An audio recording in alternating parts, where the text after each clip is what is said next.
মুসা আলাইহিস সালামের জামানার একটা ঘটনা শোনাই। মুসা আলাইহিস সালাম আল্লাহ তাআলাকে জিজ্ঞাসা করে, আল্লাহ বেহেশতের মধ্যে আমার নিকটবর্তী সঙ্গী কে হবে? কে হবে আমার হাওয়ারি? আল্লাহর নবী মুসা আলাইহিস সালামের প্রশ্নের জবাবে আল্লাহ বলেন, একজন কসাই। মুসা আলাইহিস সালাম চিন্তা করলেন, হায় রে, আবার কেমন স্পেশাল কসাই, একটু দেখার দরকার।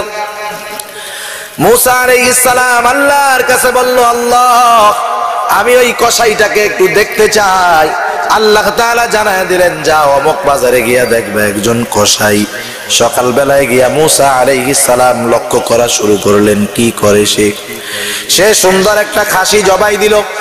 জবাই দেওয়ার পর চামড়া সিলে সবচাইতে ভালো গোশতের টুকরাটাকে আলাদা করে রাখলো, বাকিগুলা বিক্রয় করলো। বিক্রয় শেষ, এইবার যেই গোশতের টুকরা আলাদা রাখছে ওইটাকে একটা পুটলার মধ্যে বাঁধা বাড়ির দিকে রওনা হয়ে গেল। মুসা আলাইহিস সালাম তার পেছনে পেছনে যাওয়া শুরু করলেন।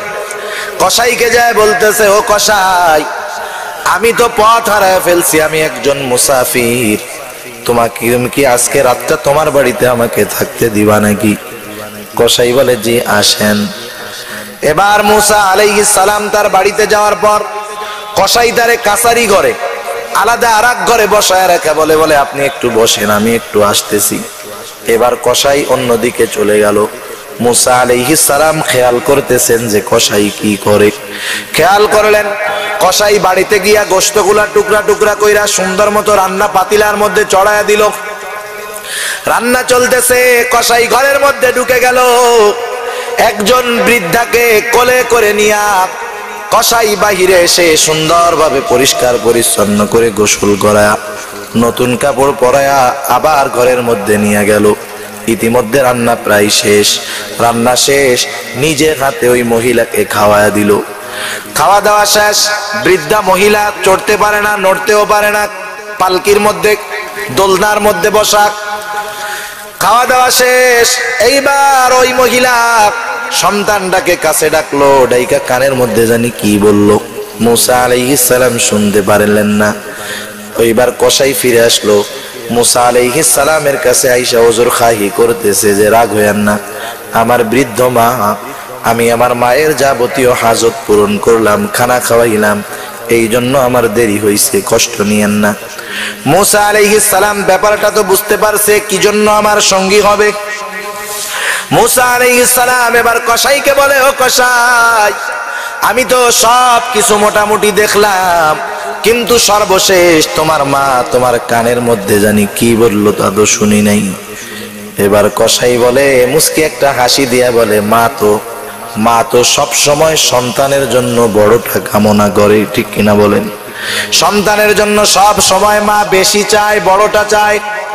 মুস্কি হেসে দিয়ে কসাই বলে, মা আমার উপরে একটু সন্তুষ্ট, কারণ আমি আমার মায়ের খেদমত করতে গিয়া বিবাহ শাদী কিছুই করি নাই। আমার মা আমার খেদমতে খুশি হইয়া আমার জন্য প্রতিদিন দোয়া করে, শোনায়া শোনায়া। যেই দোয়াটা করে সেটা হলো, আমার মা দোয়া করে আল্লাহর কাছে, বলে, আল্লাহ আমার এই সন্তানটা আমার খেদমত করেছে, আমি তার উপরে সন্তুষ্ট, আল্লাহ তুমি আমার এই সন্তানটাকে জান্নাতে মুসা নবীর সঙ্গী বানায়। ও তো চেনে না মুসা নবীকে। মুসা আলাইহিস সালাম বলে, হে যুবক, তোমার আর কোনো চিন্তা নাই, তোমার মায়ের দোয়া আল্লাহ রাব্বুল আলামিনের কাছে কবুল হয়ে গেছে। আমি হলাম জামানার নবী মুসা আলাইহিস সালাম।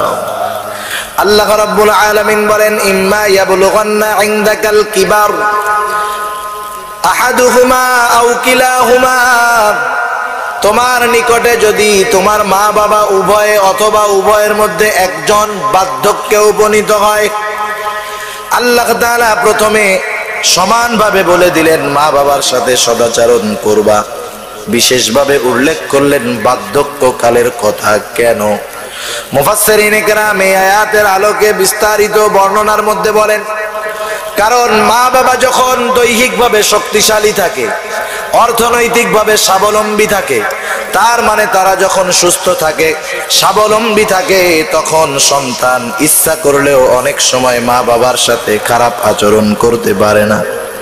যেমন যেই সন্তান বেকার কিন্তু এই সন্তানের টাকা পয়সা দেয় বাবা, সন্তান যদি বাবার কোনো কথায় কষ্ট লাগে ওই সময় কিছু বলে না, এই চিন্তা করে যদি এখন বেশি বেয়াদবি করি হয়তো বাবা টাকা পয়সা দেওয়া কমায়া দিবে। ওই সময় একটা ভয় কাজ করে যে আমার বাবা তো এখন সুস্থ, আমার বাবা তো এখন স্বাবলম্বী, এই মুহূর্তে আমি যদি তার সাথে বেয়াদবি করি তাইলে আমারে ঘর থেকে বাইর করে দিবে, বলবো যা তেজ্য পুত্র, তোর মতো এরকম আমার দরকার নেই। আল্লাহ তাআলা ওই অবস্থাতেও ভালো আচরণের কথা বললেন। বিশেষ করে বার্ধক্যকালের কথা কেন উল্লেখ করলেন? কারণ একটা মানুষ যখন বার্ধক্যের দিকে পৌঁছায় যায় তখন ওই মানুষটার মধ্যে পুনরায় শিশু সুলভ আচরণ ঢুকে যায়। ছোটবেলায় মানুষ একবারে শিশু বাচ্চা, তার স্মরণ শক্তি কম, তার বুধ শক্তি কম, দৈহিক শক্তি কম। আবার যেই লোকটা 90 বছরের বৃদ্ধ ঘরে পড়ে আছে তার দৃষ্টি শক্তি কমে যায়, দৈহিক শক্তি কমে যায়, স্মরণ শক্তি কমে যায়, ঠিক কিনা বলে? সেই জন্য আল্লাহ তাআলা বলেন যখন উভয় অথবা উভয়ের একজন তোমাদের কারো কাছে বার্ধক্যে উপনীত হবে, এখন যখন বার্ধক্যে পৌঁছায় গেল মা বাবা দৃষ্টি শক্তি কমের কারণে একটা জিনিস দেখার পরে বারবার জিজ্ঞাসা করতে পারে, স্মরণ শক্তি কমে যাওয়ার কারণে ভুলে যেতে পারে, এই জন্য হয়তো একটা জিনিস তোমাকে বারবার জিজ্ঞাসা করতে পারে। ও দুনিয়ার মানুষ, এই জন্য তুমি কখনো বিরক্ত হবা না, বিরক্ত হয়ে উফ শব্দটাও মুখ দিয়া বের করবা না। হযরত আলী রাদিয়াল্লাহু তাআলা আনহু বলেন, আরবি ভাষায় কোন মানুষ যদি বিরক্তি হয়, বিরক্তি প্রকাশ করার সবচাইতে ক্ষুদ্র শব্দ যেটা সেটা হলো উফ। আল্লাহ তাআলা মা বাবার ক্ষেত্রে সন্তানের ব্যবহারটা কেমন হবে? সে যদি একা একাও বিরক্ত হয়, মা বাবার সামনে না, মা বাবার অগোচরেও সে যদি বিরক্ত হয়, সে কখনো বিরক্তি প্রকাশক শব্দ উফটাও মুখ দিয়া উচ্চারণ করবে না। কেমন আদেশ আল্লাহ তাআলা তাই বলতেছে, ও দুনিয়ার মানুষ সাবধান সাবধান, মা বাবার এই আচরণে তুমি বিরক্ত হবা না, বিরক্তি প্রকাশ করবা না। শয়তান যতই ওয়াসওয়াসা দিক না কেন মা বাবার প্রতি কখনো রাগ হবা না, কারণ আজকে হয়তো ওই বাবা তার স্মরণ শক্তি দুর্বলতার কারণে একটা বিষয়ের কথা বারবার জিজ্ঞাসা করে। অনেক সময় অনেক পরিবারে দেখেছি মুরব্বী মানুষ, একজন আত্মীয় আসছে তার পরিচিত, যখন চলে গেছে, চলে যাওয়ার পরে বারবার জিজ্ঞাসা করে কে আসলো রে, কে আসলো রে, কে আসলো রে, জিজ্ঞেস করে না? একবার দুইবার তিনবার জবাব দেওয়ার পর অনেক পরিবারের মানুষ বিরক্ত হয়ে দমক লাগায় দেয়, বলে আরে আপনি চুপ করেন না। কিন্তু আমাকে আপনাকে মনে রাখতে হবে, আজকে হয়তো তারা বার্ধক্যে উপনীত হয়ে গেছে। সন্তান, তুমি আজকে যুবক, তোমার দৈহিক শক্তি ঠিক আছে, যৌবন শক্তি তোমার ঠিক আছে, স্মরণ শক্তি তোমার ঠিক আছে, তুমিও তো একদিন বৃদ্ধ হবা, তোমার বাবাও তো একদিন যুবক ছিল, তুমি তো শিশু ছিলা, 2 বছর 1.5 বছর বয়স। একটা জিনিসের কথা একবার দুইবার নয়, শত শতবারও যদি জিজ্ঞাসা করতা তোমার মা, তোমার বাবা বিরক্ত হতো না, বরং হাসি মুখে একই প্রশ্নের জবাব তারা 100 বার পর্যন্ত দিত। ছোট বাচ্চা যদি জিজ্ঞাসা করে কেউ বিরক্ত হয়? কেউ বিরক্ত হয় না। এই আচরণগুলো আমাদের খেয়াল রাখার দরকার। অনেক সময় অনেক পরিবারে বাবা মারা গেছে, মা আছে, মা তো বাবা মারা যাওয়ার পরে বাবা সম্পদও তেমন রেখে যায় নাই, মা কেমন জানি ওই ঘরের মধ্যে অসহায়, ঠিক মতো ঘরের মধ্যে থাকতে দেয় না, বিছানা দেয় না, বরং মাঝে মধ্যে তো খবরে দেখি মাকে গোয়াল ঘরে শুয়ায় রাখে, মাঝে মধ্যে তো এমনও দেখি মাকে নিয়ে অপরিচিত এক জায়গায় ফালায়া দেয়। বেশ কয়েক বছর আগের একটা ঘটনা ঘটছে এরকম। ছেলে, 2টা ছেলেকে মা বিদেশে পাঠিয়েছে, বহুত পরিশ্রম করে মানুষের বাড়িতে কাজ করে ছেলে মেয়েদেরকে, ছেলে 2টাকে লেখাপড়া করাইলো। আমি জায়গার নাম আর ব্যক্তির নাম উল্লেখ করলাম না। দুইটা ছেলেকে বহুত কষ্ট করে ওই মা বিদেশে পাঠাইলো। বিদেশ থেকে সন্তানেরা টাকার মালিক বাড়িতে আসছে, সম্পদওয়ালা বিবাহ করছে, আধুনিক আল্ট্রা মডার্ন ঘরের মেয়ে। এইবার মায়ের ত্যাগ, মায়ের মহব্বত সন্তানেরা অর্থ আর স্ত্রীর চেহারা দেখে ভুলে গেল। স্ত্রীরা তো আধুনিক, তারা তো আর শাশুড়ির খেদমত করতে পারে না। বৃদ্ধ মানুষ, তাদের কাছে বিরক্তিকর মনে হয়, মনে হয় কেমন জানি ওই মহিলাগুলা জিন্দেগিতে আর বুড়া হবে না, এমন অবস্থা মনে হয় তাদের। এইবার ওই দুই ভাইয়ের দুইজন স্ত্রী তাদেরকে খুব জ্বালাতন করতেছে, তোমার মাকে এখান থেকে সরায় দাও, আমরা সাথে থাকতে পারবো না, আমরা তার কিছু করতে পারবো না, সে অসুস্থ হয়ে গেছে, ঘরে প্রস্রাব করে দেয়, বাথরুম করে দেয়, হয়তো আমাদেরকে ছেড়ে দাও, না হলে তোমার মাকে দূর করে দাও। এবার দুই শয়তান, দুই সন্তান শয়তানের ওয়াসওয়াসায় ধরা পড়ে গেল। এবার এই দুইজন মাকে একটা মাইক্রোতে উঠাইছে, প্রায় 400 কিলোমিটারের বেশি হবে পথ অতিক্রম করে ওই মাকে ওই জায়গায় শীতের মধ্যে ফালায়া দিছে। একটা রেল স্টেশনের পাশে ফালায়া রাখছে, গায়ের মধ্যে পাতলা কাপড়, বৃদ্ধ মানুষ গোছালো নাই, চুলগুলা গোছালো, গায়ের কাপড় ময়লা, চোখেও আগের মতো দেখে না, আগের মতো স্মরণ শক্তি মহিলাটার নাই। মানুষেরা চিন্তা করছে হয়তো ফুটপাতে ওই যে গরিব মানুষ শুয়ে থাকে এরকম কেউ হবে, কিন্তু একজন লোক খেয়াল করলো, কিরে এ তো পড়েই আছে, নড়াচড়া করে না।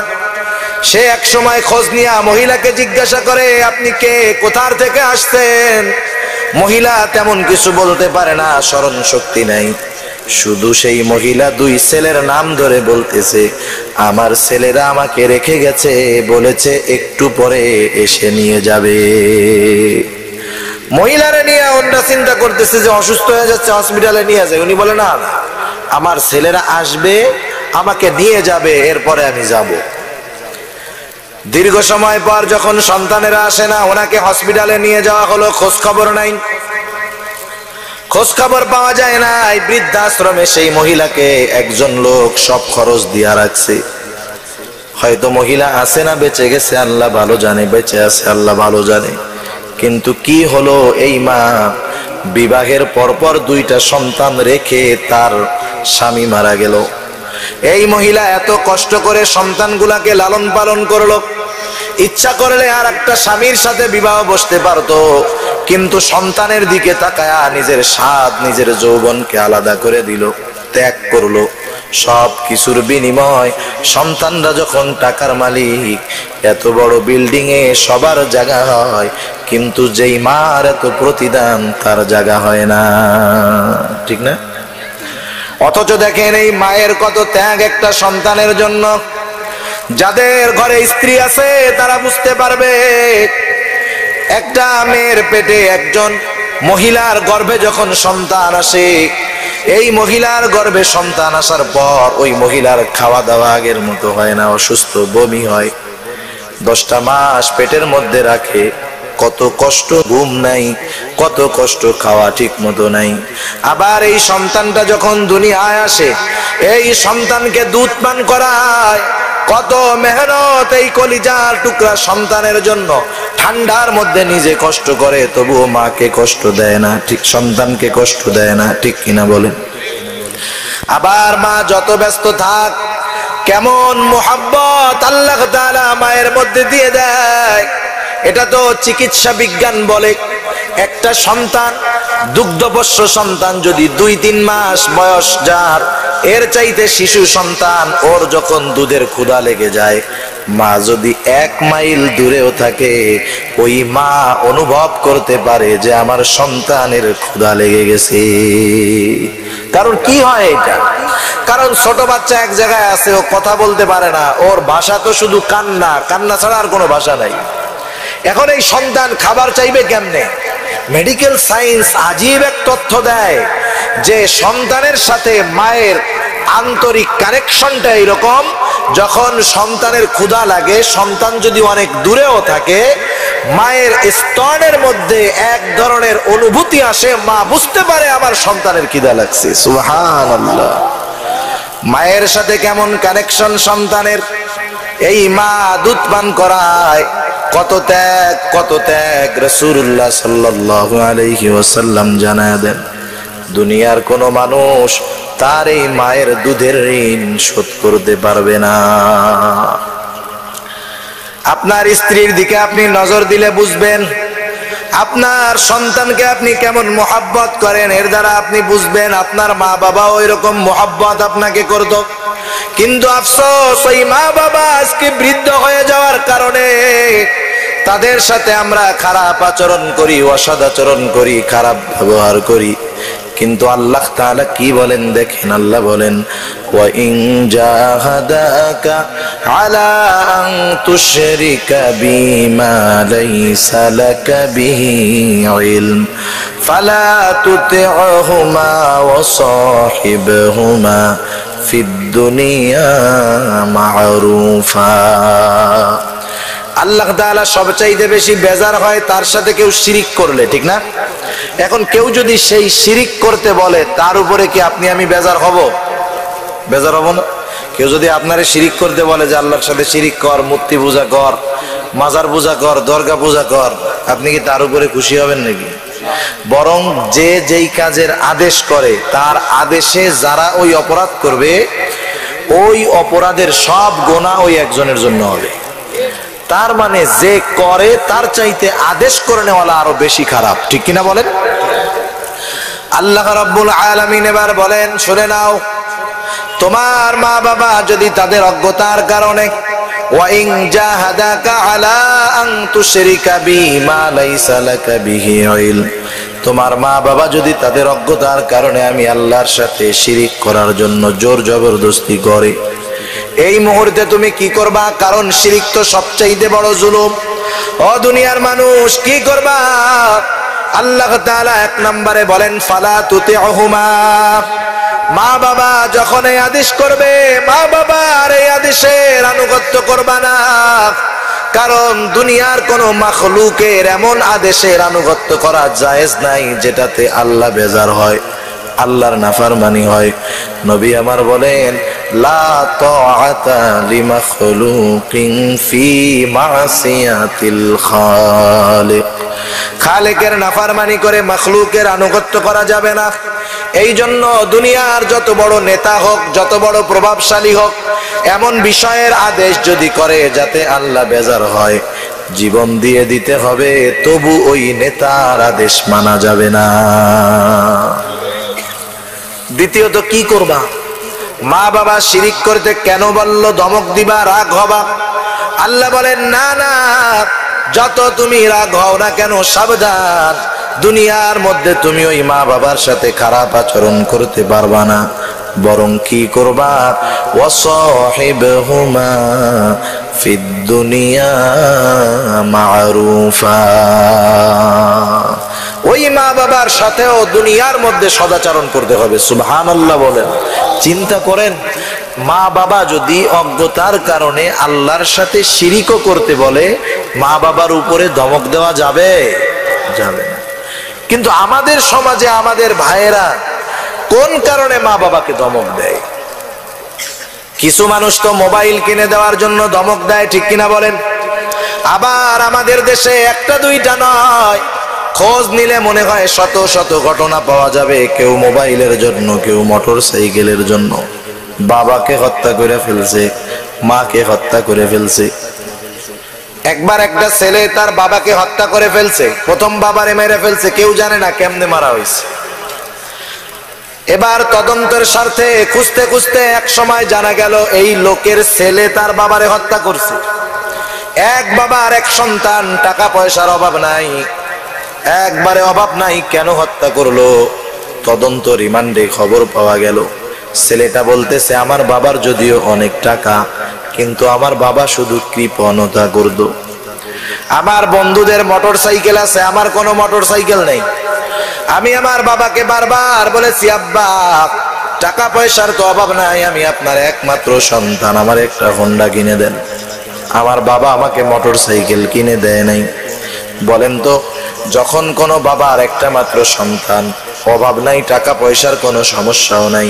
ওই বাবা তো কৃপণতা করে হোন্ডা কিনে দেয় নাই, ওই বাবা চিন্তা করছে ছেলেকে কিনে দেই যদি হোন্ডা, সাথে সাথে যাবে ওর জানটা, ঠিক না? বাপ চিন্তা করছে R15 কিনবে, এখান থেকে টান দিয়া সিলেট রোডে যাবে, ও সিলেট পৌঁছানোর আগে ওর লাশ টুকরো টুকরো হয়ে যাবে এক অ্যাক্সিডেন্টে। ছেলের ব্যাপারে তো বাপ খুব ভালো জানে, এই জন্য বাবা কিনে দেয় নাই মূলত। তাহলে এবার কি হলো? বলে বাবাকে বারবার বলার পরেও কিনে দেয় না। বন্ধু বান্ধব আমাকে উস্কানি দেয়, এ বেটা তুই তোর এক বাবার এক সন্তান, তোর বাবা কেন এমন কার্পণ্যতা করে? তোর বাপ বাইসা থাকতে তুই জীবনে হোন্ডা কিনতে পারবি না।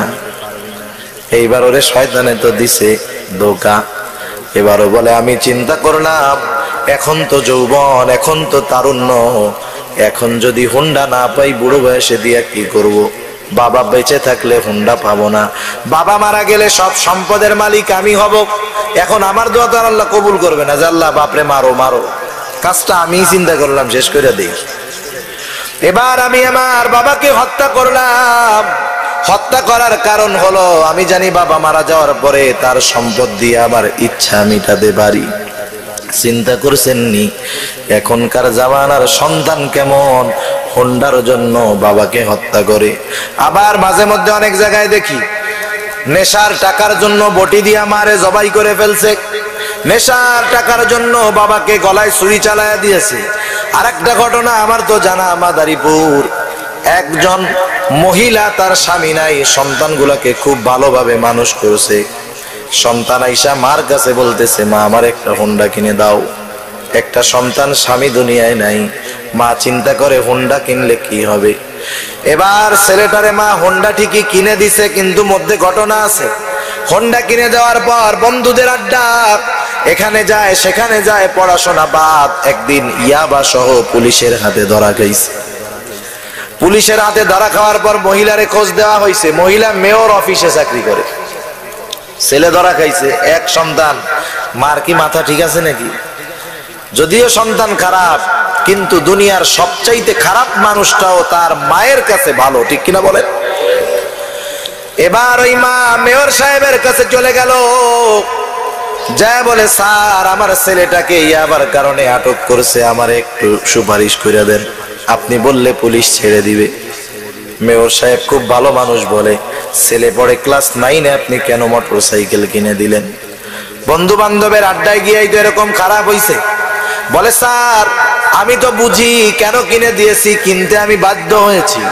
মেয়র সাহেব বলতেছেন বারবার আমি তাকে তিরস্কার করলাম, কেন কিনে দিলেন? আপনি একজন শিক্ষিত মহিলা। এইবার ওই মহিলা তার গলা উঁচু করে দেখায় আর বলে স্যার আমি যখন হোন্ডার টাকা দেই নাই, খুর দিয়ে আমার গলায় পোষ মেরে দিয়েছে। এই যে তার দাগ, কিনতে বাধ্য হইছে। আছে না এমন সোনার সন্তান? আছে না? সব জায়গায় কম বেশি আছে। অথচ দেখেন মা বাবা যদি শিরিক করার আদেশ করে তাদের সাথে খারাপ আচরণ করা যাবে না। মা বাবা যদি মুশরিক হয় খারাপ আচরণ করা যাবে না। হযরতে আসমা রাদিয়াল্লাহু তাআলা আনহা রাসূলুল্লাহ সাল্লাল্লাহু আলাইহি ওয়াসাল্লামের কাছে আসলেন, বলেন ইয়া রাসূলুল্লাহ আমার মা একজন মুশরিকা মহিলা, তিনি তো আপনাকে ঘৃণা করেন, তিনি মাঝে মধ্যে আমার কাছে আসেন, তিনি যদি আমার কাছে আসেন আমি কেমন আচরণ করব? নবীজি বলেন তোমার মা যদি তোমার কাছে আসে তুমি তার সাথে সদাচরণ করবা, ভালো ব্যবহার করবা। রাসূলুল্লাহ সাল্লাল্লাহু আলাইহি ওয়াসাল্লাম একদিন মসজিদের মেম্বারে খুতবা দেওয়ার জন্য উঠবেন। এটা তো প্রসিদ্ধ হাদিস, ঐতিহাসিক হাদিস। আল্লাহর নবী 3টা সিঁড়ির 3টা ধাপ অতিক্রম করলেন, 3বার বললেন আমিন। সাহাবারা নামাজের পরে জানতে চাইল ইয়া রাসূলুল্লাহ এইভাবে আমিন বলার কারণ কি? নবীজি আমার বলেন আমি যখন মেম্বারে আরোহণ করতেছিলাম আমার কাছে জিবরাইল আমিন আসলো, 3টা দোয়া করেছে, আমি আমিন বলেছি। এর মধ্যে একটি দোয়া হলো যেই সন্তান তার মা বাবা উভয়কে অথবা একজনকে বার্ধক্য অবস্থায় পেল, কিন্তু তাদের খেদমত করার মাধ্যমে জান্নাত উপার্জন করতে পারলো না, সে ধ্বংস হয়ে যাক। আমি বলেছি আমিন। দোয়া কবুল হয়েছে কোনো সন্দেহ আছে? সন্দেহ আছে কোনো? এক সাহাবী আয়েশা বলতেছে, ইয়া রাসূলুল্লাহ, আমার মা বাবা আমার জন্য কেমন? নবীজি বলেন, হুমা জান্নাতুকা ওয়া নারুক, ওই মা হয়তো তোমার জন্য জান্নাত, না হয় তোমার জন্য জাহান্নাম। কেমন অগ্রাধিকার আল্লাহ তাআলা দিয়েছেন! মা বাবার হক তো আল্লাহ তাআলা রাখছেন, নির্ধারণ করে দিয়েছেন, এর মধ্যে আবার মহিলাদেরকে প্রাধান্য দিয়ে দিয়েছে। সুবহানাল্লাহ। ইসলাম বিদ্বেষীরা বলতে চায় ইসলাম নারীকে অধিকার দেয় নাই। ইসলাম নারীকে যেই অধিকার দিয়েছে, গোটা দুনিয়ার সমাজ ব্যবস্থা তার অর্ধেকও দিতে পারে নাই। ইসলাম নারীকে মাতৃত্বের মর্যাদা দিয়েছে, এর চাইতে বড় অবদান আর কি হতে পারে? ঠিক কিনা বলেন? এক সাহাবী আয়েশা বলতেছে, ইয়া রাসূলুল্লাহ, আমার উপরে কার হক?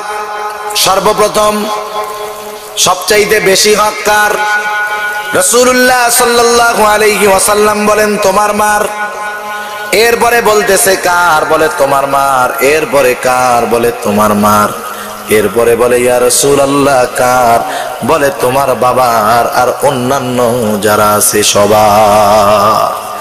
মায়ের ক্ষেত্রে রাসূলুল্লাহ সাল্লাল্লাহু আলাইহি ওয়াসাল্লাম প্রাধান্য দিয়েছেন বেশি। রাসূলুল্লাহ সাল্লাল্লাহু আলাইহি ওয়াসাল্লাম জানায় দিয়েছেন, আমরা তো মনে করি যে বাবার সম্পদ আমার, আমার সম্পদটাও আমার, কিন্তু না না, মূলত আমার সম্পদটাও আমার বাবার। এক সাহাবী, এক লোক একদিন আল্লাহ রাসূল সাল্লাল্লাহু আলাইহি ওয়াসাল্লামের কাছে এসে অভিযোগ করছে, বলে, ইয়া রাসূলুল্লাহ, আমার বাবা আমার সম্পদ যেই জায়গায় মন চায় শুধু ব্যয় করে, আপনি একটু আমার বাবাকে বুঝায় বলেন সে জানি আমার সম্পদগুলা এইভাবে ব্যয় না করে। আল্লাহ রাসূল সাল্লাল্লাহু আলাইহি ওয়াসাল্লাম বললেন, যাও তোমার বাবারে নিয়ে আসো। ছেলেটা মনে মনে খুশি হয়ে গেল যে এখন যদি আমার বাবাকে রাসূলুল্লাহ সাল্লাল্লাহু আলাইহি ওয়াসাল্লাম নিষেধ করে দেয়, তাহলে আমার বাবা আর আমার সম্পদগুলা যে জায়গা খুশি সেই জায়গা ব্যয় করবে না। অত খুশি মনে চলে গেছে বাপরে ডাকতে। ইতিমধ্যে রাসূলুল্লাহ সাল্লাল্লাহু আলাইহি ওয়াসাল্লামের কাছে জিবরাইল আমিন চলে আসছে। আয়েশা বলে, ইয়া রাসূলুল্লাহ, এই লোকটা যখন তার বাবাকে নিয়ে আসবে, আপনি তাকে জিজ্ঞাসা করবেন তার অন্তরের মধ্যে এমন কোন কথা আছে, এমন কোন জিনিস আছে যেই জিনিসটা সে আর আল্লাহ ছাড়া কেউ জানে না। আল্লাহ রাসূল সাল্লাল্লাহু আলাইহি ওয়াসাল্লাম অবস্থা বুঝা গেছেন।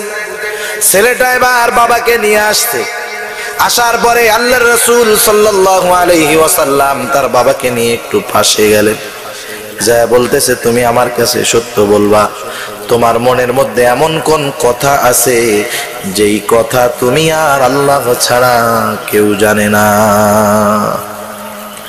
লোকটা চোখের পানি ছেড়ে দিয়ে বলে, ইয়া রাসূলুল্লাহ, আপনার কাছ থেকে আমি কোনো কিছু লুকাবো না, কারণ আপনি আমার কথাগুলা আল্লাহ তাআলা আপনাকে জানায় দিবে, আমার লুকানোর কোনো কিছু নেই। বলে, ইয়া রাসূলুল্লাহ, এই সন্তানটা আমার বড় আদরের, আমি বড় আদর করে একে বড় বানিয়েছি। ইয়া রাসূলুল্লাহ, আমার সন্তান আজকে সম্পদের মালিক, আমি তার সম্পদ থেকে কিছু সম্পদ নিয়ে তার আত্মীয় স্বজনের মাঝে বিতরণ করি, যারা গরিব অভাবী তাদেরকে আমি দেই, কিন্তু আমার সন্তান আমার সাথে এমন খারাপ আচরণ করে। ইয়া রাসূলুল্লাহ, তখন আমার মনের মধ্যে এই কথাগুলা উদয় হয়, ও আমার কলিজার টুকরা সন্তান, তুমি যখন ছোট ছিলা, তুমি যদি অসুস্থ হতা, তোমার ওই অসুস্থে আমি কাতর হয়ে যেতাম।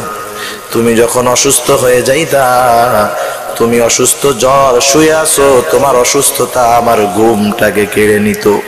তোমার আনন্দ আমাকে আনন্দিত করত, তোমার কষ্ট আমাকে কষ্ট দিত। সন্তান, আজকে তুমি বড় হয়ে গেছো, আজকে তুমি সম্পদের মালিক হয়ে গেছো, আজকে তুমি আমার সাথে এমন ব্যবহারও করো না যেমনটা তুমি তোমার প্রতিবেশীর সাথে করো। তেমনটা যেমন ব্যবহার তুমি তোমার দূরবর্তী আত্মীয়র সাথে করো, অথচ আমার সাথে তুমি প্রতিবেশীর মতো আচরণটাও করো না। আল্লাহর নবীর আর বুঝতে বাকি নাই, এইবার ওই ছেলেটারে ডাক দিয়া কলার দুইটা ধইরা বসছেন, জোরে ধইরা ঝাঁকি দিয়া বলে, এই বেটা শোন, আংতা ওয়া মালুকা লিআবিক, তুইও তোর বাবার, তোর সম্পদ তোর বাবার, তোর জানমাল সব তোর বাবার। এজন্য ফিকহি কিতাবের মধ্যে গোলামবান্দির মাসালা আছে।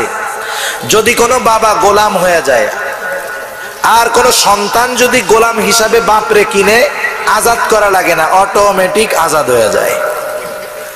সেজন্য সন্তানের সম্পদ, সন্তান সবগুলাই হলো বাবার। অথচ দেখুন আজকে অনেক মানুষ আছে, এই সন্তানগুলা অর্থ পেয়ে মা বাবার সাথে খারাপ আচরণ করে, আছে না নাই? নিজে ভালোটা খায়, ভালোটা পরে স্ত্রীকে ভালোটা দেয়, কিন্তু ওই মা বাবাকে কখনো ভালোটা দেয় না। অথচ দেখেন দুনিয়ার মধ্যে এমন একজন বাবাও পাওয়া যাবে না যেই বাবা সন্তানের চাইতে বেশি দামি জামা গায়ে দেয়। একেবারে ছোট বাচ্চা তো ভিন্ন কথা, ওর কাপড় আর 20 টাকা, কিন্তু একটা ছেলে যুবক হওয়ার পর ওর বাবা যেই পোশাক গায়ে দেয় তার চাইতে বেশি দামি পোশাক সন্তান গায়ে দেয়, ঠিক কিনা বলেন? যদি তার অভাবও হয়, কষ্টও হয়, সন্তান স্ত্রীর চাহিদা পূরণের জন্য সে সর্বাত্মক প্রচেষ্টা করে। সন্তানের খুশিতে বাবা খুশি হয়, সন্তানের জন্য রক্তগুলাকে পানি বানায়। কত বাবা আছে নিজের সম্পদ বিক্রি করে সন্তানদেরকে মানুষ বানাইলো, 5টা ছেলেকে গ্রাজুয়েট বানায় ফেললো, বিসিএস ক্যাডার, কোটি টাকার মালিক, 10 তলা বাড়ির মালিক, কিন্তু ওই বাবার জায়গা হয় গাছতলায়, 10 তলায় নয়। আছে না এরকম? অনেক কবি আল মাহমুদ সন্তানগুলারে মানুষ বানাইছে, অনেক টাকাওয়ালা বানাইছে, কাজ হয় নাই। কত বড় বড় অভিনেতা সন্তানদের নামে অভিযোগ, এত টাকা মালিক, বাড়ি বিক্রি করে, গাড়ি বিক্রি করে সন্তানকে মানুষ বানানোর জন্য বিদেশে পাঠায় দিছে। সন্তান মানুষ হইছে, বড় বাড়ির মালিক হইছে, বাপরে আস্তে করে বের করে দিছে। আছে না নাই বলেন? সেজন্য আল্লাহর নবী জানায়া দিলেন, জিবরাইল আমিনের দোয়া বৃদ্ধ মা বাবাকে পাওয়ার পর তাদের সন্তুষ্টি অর্জন করে জান্নাত কামাই করতে পারলো না, তারা ধ্বংস হোক। মনে রাখবেন, আপনার স্ত্রী আমার স্ত্রী, আপনার সন্তান আমার সন্তান, এদেরকে খুশি করার জন্য অনেক অনেক প্রয়োজন, কিন্তু মা বাবাকে খুশি করার জন্য অতীব সামান্য প্রয়োজন। আপনি যদি টাকা ইনকাম করে মা বাবার হাতে দেন, দেখবেন মা বাবা টাকা সুইয়া বলবে, যা সুইয়া দিছি, এখন তুই আবার নিয়ে যা, ঠিক কিনা বলেন? আমরা মনে করি যে ফল, ভালো খাবার দাবার মা বাবার কাছে নিয়ে যান, মা বাবা না রাইখা বলবে, যা তুই ছেলেদের দে, এরপরে আমি খাবো। এই নেওয়াটুকুই আপনার জন্য দোয়ার কাজ করবে। আর মা বাবা তো একা সব নিয়ে ফেলবে না, সব নষ্ট করে ফেলবে না, কিন্তু এতটুকু বিষয় আমরা বুঝি না। কেন বুঝি না কি জানেন? না বোঝার ফলাফলটা কি? আমি আমার মা বাবার সাথে যেমন আচরণ করব, এক সময় আমার সন্তানও আমার সাথে ওইরকম আচরণ করবে, ঠিক কিনা বলেন? সন্তান শিখবে। ওই যে ঘটনা বলে, এক লোক নাকি জাকার মধ্যে নিয়ে তার বৃদ্ধ বাবারে জঙ্গলে ফালায় আসছে। এবার যখন বাবাকে রাইখা, জাকা রাইখা ছেলেটা ফিরে আসতেছে, ছোট ছেলে সাথে গেছে, বলে, আব্বু জাকাটা ফেরত নিয়ে চলো। কেন বাবা? বলে, দাদা বুড়া হয়ে গেছে, জাকা দিয়া ফালায় গেলা, ওই জাকাটা থাক, তুমি বুড়া হলে তোমাকেও আমি ফালায়া দিব। এজন্য সন্তান ছোট, এরা যারা, এরা হলো অনুকরণ প্রিয়। আপনি আমি যেমনটা মা বাবার সাথে করব, ওরা তেমনটাই করবে।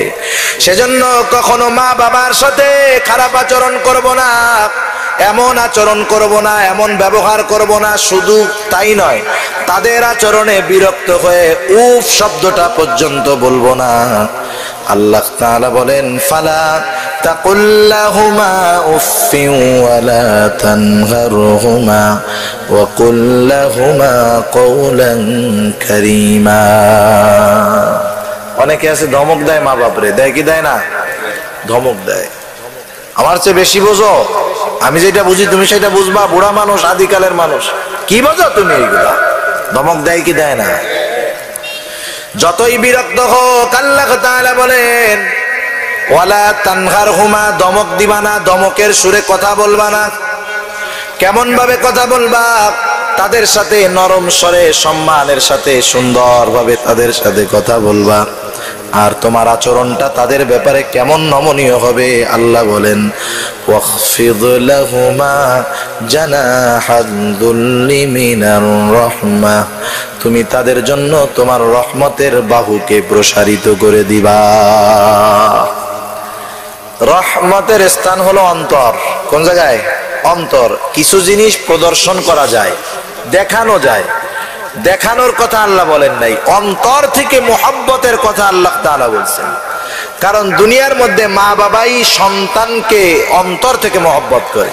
অনেকে যুবক বোঝে না তো, নতুন নতুন বিবাহ করছে, বিবাহ করার পর যখন শ্বশুর বাড়ি যায়, শাশুড়ির কি আদর, কি খাওন, কি মোহাব্বত, 14-15 বার তসবিহ টেনে টেনে 100 বার আব্বা আব্বা ডাকে, তাই না?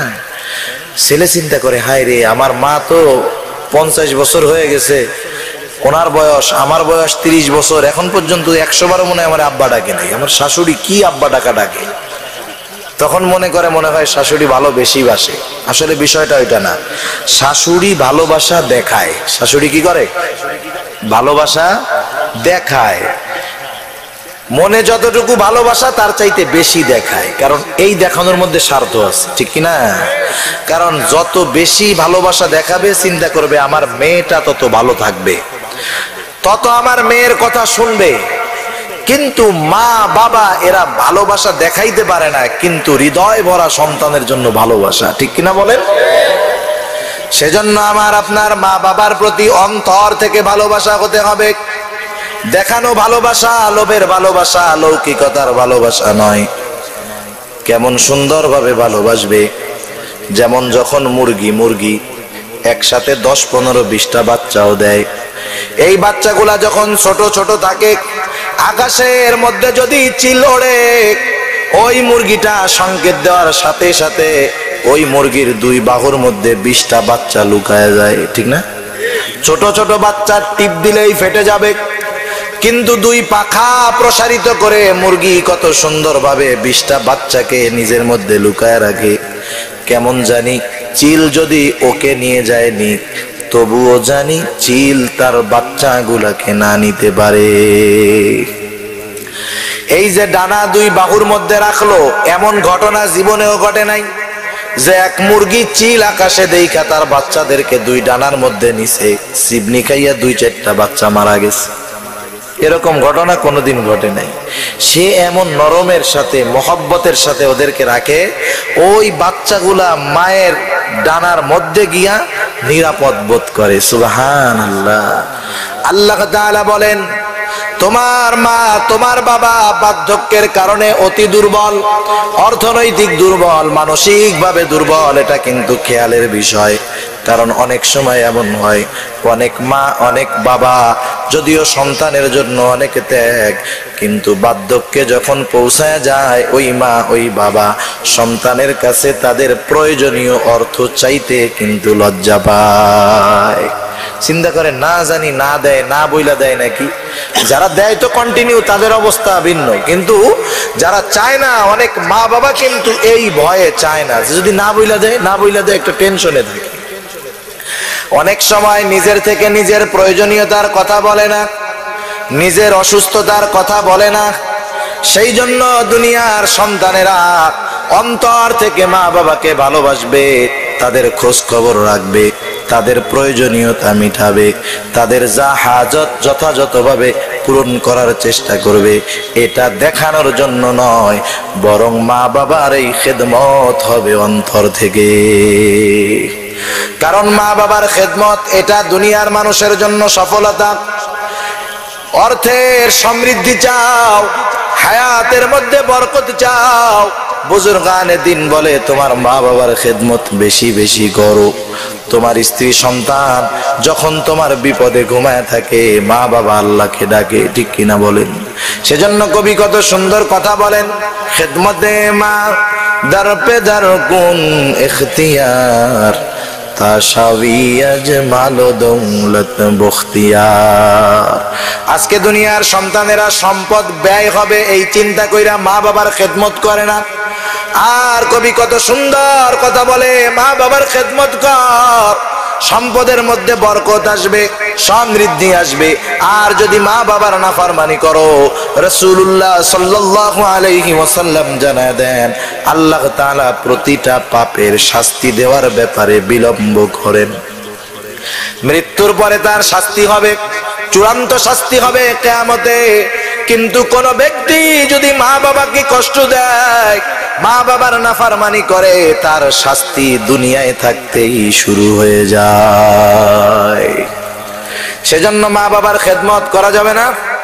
মা বাবার সাথে খারাপ আচরণ করব না, নরমের সাথে ব্যবহার করব। দুনিয়ার অনেক জায়গা থেকে মাপ চাওয়া কষ্ট, কিন্তু কেউ যদি খারাপ আচরণ করে থাকে মা বাবার সাথে, সন্তান যদি মাপ চায়, সাথে সাথে মা বাবা মাফ করে দিবে। ঠিক কিনা বলেন? মুসা আলাইহিস সালামের জামানার একটা ঘটনা শোনাই। মুসা আলাইহিস সালাম আল্লাহ তাআলাকে জিজ্ঞাসা করে, আল্লাহ, বেহেশতের মধ্যে আমার নিকটবর্তী সঙ্গী কে হবে? কে হবে আমার হাওয়ারি? আল্লাহর নবী মুসা আলাইহিস সালামের প্রশ্নের জবাবে আল্লাহ বলেন, একজন কসাই। মুসা আলাইহিস সালাম চিন্তা করলেন, হায় রে, আবার কেমন স্পেশাল কসাই, একটু দেখার দরকার। মুসা আলাইহিস সালাম আল্লাহর কাছে বলল, আল্লাহ, আমি ওই কসাইটাকে একটু দেখতে চাই। আল্লাহ তাআলা জানায় দিলেন, যাও অমুক বাজারে গিয়া দেখবে একজন কসাই। সকাল বেলায় গিয়া মুসা আলাইহিস সালাম লক্ষ্য করা শুরু করলেন কি করে সে সুন্দর একটা খাসি জবাই দিল। জবাই দেওয়ার পর চামড়া সিলে সবচাইতে ভালো গোশতর টুকরাটাকে আলাদা করে রাখলো, বাকিগুলা বিক্রয় করলো। বিক্রয় শেষ, এইবার যেই গোশতের টুকরা আলাদা রাখছে ওইটাকে একটা পুটলার মধ্যে বাইন্ধা বাড়ির দিকে রওনা হয়ে গেল। মুসা আলাইহিস সালাম তার পেছনে পেছনে যাওয়া শুরু করলেন। কসাইকে যায় বলতেছে, ও কসাই, আমি তো পথ হারায় ফেলছি, আমি একজন মুসাফির, তোমাকে কি আজকে রাতটা তোমার বাড়িতে আমাকে থাকতে দিবা নাকি? কসাই বলে, জি আসেন। এবার মুসা আলাইহিস সালাম তার বাড়িতে যাওয়ার পর কসাই তারে কাছারি ঘরে আলাদা আরেক ঘরে বসায় রাখা, বলে আপনি একটু বসেন, আমি একটু আসতেছি। এবার কসাই অন্যদিকে চলে গেল। মুসা আলাইহিস সালাম খেয়াল করতেছেন যে কসাই কি করে। খেয়াল করলেন কসাই বাড়িতে গিয়া গোশতগুলা টুকরা টুকরা কইরা সুন্দর মতো রান্না পাতিলার মধ্যে চড়াইয়া দিল। রান্না চলতেছে, কসাই ঘরের মধ্যে ঢুকে গেল। একজন বৃদ্ধাকে কোলে করে নিয়া কসাই বাহিরে এসে সুন্দরভাবে পরিষ্কার পরিচ্ছন্ন করে গোসল করায়া নতুন কাপড় পরায়া আবার ঘরের মধ্যে নিয়ে গেল। ইতিমধ্যে রান্না প্রায় শেষ। রান্না শেষ, নিজের হাতে ওই মহিলাকে খাওয়ায়া দিল। খাওয়া দাওয়া শেষ, বৃদ্ধা মহিলা চড়তে পারে না, নড়তেও পারে না, পালকির মধ্যে দোলনার মধ্যে বসা। খাওয়া দাওয়া শেষ, এইবার ওই মহিলা সন্তানটাকে কাছে ডাকলো, ডাইকা কানের মধ্যে জানি কি বলল। মুসা আলাইহিস সালাম শুনতে পারলেন না। ওইবার কসাই ফিরে আসলো। মুসা আলাইহিস সালামের কাছে আইসা ওজর খাহি করতেছে যে, রাগ হইয়েন না, আমার বৃদ্ধ মা, আমি আমার মায়ের যাবতীয় হাজত পূরণ করলাম, খানা খাওয়াইলাম, এই জন্য আমার দেরি হইছে, কষ্ট নিয়েন না। মুসা আলাইহিস সালাম ব্যাপারটা তো বুঝতে পারছে কি জন্য আমার সঙ্গী হবে। মুসা আলাইহিস সালাম এবার কসাইকে বলে, ও কসাই, আমি তো সব কিছু মোটামুটি দেখলাম, কিন্তু সর্বশেষ তোমার মা তোমার কানের মধ্যে জানি কি বললো তা তো শুনি নাই। এবার কসাই বলে, মুস্কি একটা হাসি দিয়া বলে, মা তো সব সময় সন্তানের জন্য বড়টা কামনা করে। ঠিক কিনা বলেন? সন্তানের জন্য সব সময় মা বেশি চায়, বড়টা চায়। মুস্কি হেসে দিয়ে কসাই বলে, মা আমার উপরে একটু সন্তুষ্ট, কারণ আমি আমার মায়ের খেদমত করতে গিয়া বিবাহ শাদী কিছুই করি নাই। আমার মা আমার খেদমতে খুশি হইয়া আমার জন্য প্রতিদিন দোয়া করে, শোনায় শোনায়। যেই দোয়াটা করে সেটা হলো, আমার মা দোয়া করে আল্লাহর কাছে, বলে, আল্লাহ, আমার এই সন্তানটা আমার খেদমত করেছে, আমি তার উপরে সন্তুষ্ট, আল্লাহ তুমি আমার এই সন্তানটাকে জান্নাতে মুসা নবীর সঙ্গী বানায়ো। ও তো চেনে না মুসা নবীকে। মুসা আলাইহিস সালাম বলে, হে যুবক, তোমার আর কোনো চিন্তা নাই, তোমার মায়ের দোয়া আল্লাহ রাব্বুল আলামিনের কাছে কবুল হয়ে গেছে। আমি হলাম জামানার নবী মুসা আলাইহিস সালাম। এখন এই বৃদ্ধ মা বাবা যদি হয়, কারো ঘরে থাকে, খারাপ আচরণ করা যাবে? অনেকে স্ত্রীর কথায় মা বাবার সাথে খারাপ আচরণ করে, আছে না নাই? এটা কাপুরুষ, ও সুপুরুষ হতে পারে না। ওর ঘরে মা বাবারে সরায় দিয়ে শান্তির আয়োজন করতেছে, ওর ঘরের মধ্যে ছোটখাটো জাহান্নামে পরিণত হবে কয়দিন পর। প্রথম প্রথম শুধু বউয়ের জ্বালা থাকবে না, এরপরে আল্লাহ যে কয়টা দিবে ও কটাও মোটামুটি সেরকমই হবে, ঠিক কিনা বলেন? একটা বাবা খোর হবে, একটা ডাইল খোর হবে, দেখবি তোর ঘর হয়ে গেছে জাহান্নাম। এখন দেখেন, মাতা পিতার হকের ব্যাপার আর অন্য কারো হকের ব্যাপারের মধ্যে তফাৎ আছে। মা বাবার হক শুধু যে দুনিয়ায় জীবিত থাকলে আছে তা না, আল্লাহ তাআলা পরবর্তী আয়াতের মাধ্যমে আমাদেরকে জানায়া দিলেন, মা বাবা মারা যাওয়ার পরেও সন্তানের উপরে মা বাবার হক থাকে। মা বাবা মারা যাওয়ার পরে কি করবে? যদি মা বাবা ঋণ থাকে পরিশোধ করবে, দাফন কাফনের ব্যবস্থা করবে, মা বাবার আত্মীয় স্বজনের সাথে সদাচরণ করবে, ভালো ব্যবহার করবে, মা বাবার বন্ধু বান্ধবী তাদের সাথে ভালো আচরণ করবে। শুধু তাই নয়, আল্লাহ শিখায় দেয়, বান্দারে ওই কবর তো বড় কঠিন জায়গা, তুই আমি আল্লাহর কাছে দোয়া করবি। আল্লাহ শিখায় দেয়, ওয়াকুর রব্বির হামহুমা কামা রব্বায়ানি সগীরা। তুই আমি আল্লাহর কাছে দোয়া করবি, আল্লাহ আমার মা বাবার উপরে আপনি রহমত নাজিল করেন, যেমন ভাবে শিশুকালে তারা আমাকে লালন পালন করেছে আপনি তাদের সাথে তেমন ভালো আচরণ করেন। মা বাবার দোয়া, মা বাবার জন্য দোয়া করা, এটা মা বাবার হক। আল্লাহ রব্বুল আলামিন এই হকটা দুনিয়ার সন্তানদেরকে জানায়াও দিয়েছেন যে কেমন করে তোমরা মা বাবার জন্য আমার কাছে দোয়া করবা। দোয়া করা, দোয়া পাওয়া মা বাবার হক। সেই দোয়া কোন শব্দের দ্বারা হবে শিখায় দিচ্ছেন কে? জোরে বলেন। আল্লাহ শিখায় দিচ্ছে। আল্লাহ না করুক, অনেক সন্তান আছে মা বাবার মনে কষ্ট দিছে, মা বাবা মারা গেছে। এই লোকগুলা তাদের উচিত বেশি বেশি মা বাবার জন্য সদকা করা, দান করা, মাঝে মধ্যে মা বাবার কবর জিয়ারত করা, আল্লাহর কাছে বেশি বেশি পানাহ চাওয়া। বুজুর্গানে দিন বলেন, ও তো নাফরমানি করছে, এটা যদি করে আশা করা যায় আল্লাহ তাআলা হয়তো তার শাস্তি বিলম্ব করবেন, আল্লাহ তাআলা যদি চায় হয়তো তাকে মাফ করে দিবেন। সেজন্য মা বাবার সাথে আমরা সব সময় ভালো আচরণ করব, সদাচরণ করব, কারণ মা বাবা সন্তানকে ভালোবাসে, নিঃস্বার্থ ভালোবাসা, ঠিক কিনা? আপনার স্ত্রীকে আপনি এক মাস খাবারের টাকা, পোশাক না দিয়ে দেখেন না, আপনার তুইয়া বাপের বাড়ি যাবে, কয় মাস পরে মামলা লাগায় দিবে, ঠিক কিনা বলেন? সন্তানরে না দেন, কিছুদিন পরে সন্তান বন্ধু বান্ধবের বাহিনী আইনা পিঠায় সাইজ করে দিবে। কিন্তু মা বাবাকে আপনি খাবার দেন না, কষ্ট দেন, 20 বছর ধরে কষ্ট দেন, 20 বছর পরে আইসা একবার মা ডাক দেন, একবার বাবা ডাক দেন, মুহূর্তের ভিতরে 20 বছরের কষ্ট সে ভুলে যাবে, ঠিক কিনা বলেন? সেজন্য এই মা বাবারে কষ্ট দিয়েন না। মা বাবাকে কষ্ট দিয়ে দুনিয়া ধ্বংস, আখিরাত ধ্বংস কোনোটাই করেন না। আল্লাহ তাআলা আমাদেরকে মা বাবার হক, মা বাবার সাথে ভালো আচরণ করার তৌফিক আল্লাহ দান করুক।